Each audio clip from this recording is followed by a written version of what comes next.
Hello, my name is Nanda from the Wannabe Finance Bros, and I'll be taking you over the core concept of the price to book ratio. We've looked at a lot of ways to value a company, but this week is slightly different.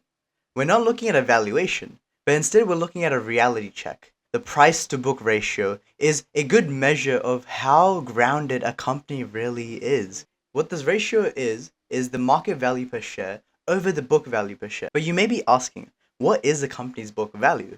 Well, a book value of a company is the total assets that the company has minus the total liabilities it has. But why does this actually matter? As there are many underlying factors that can be involved in the market value.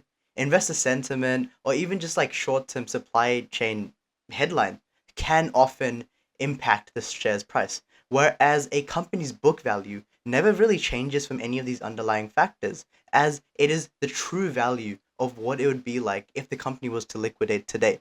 A good way I like to see both of these ratios is that the book value looks at the past and it has concrete evidence supporting the valuation, whereas a market value is always trying to predict what the price will be in the future. And if you compare the two, it really helps you ground what the actual valuation is, as your future expectations are checked by a realistic market valuation of its past. This is why you often see pre-seed companies or companies that are still in the R&D stage or early stages to have an extremely high PB ratio, as investor sentiment or investor expectation of what the stock can actually occur may not actually equate to how much assets the company actually has. The company's got potential, not physical tangible assets. This is where potential comes in. Investors love to try predict what a company is going to be like 5-10 years in the future, when in reality it might not actually reflect the accurate value of the firm. So does that mean the book value is totally useless? Not really.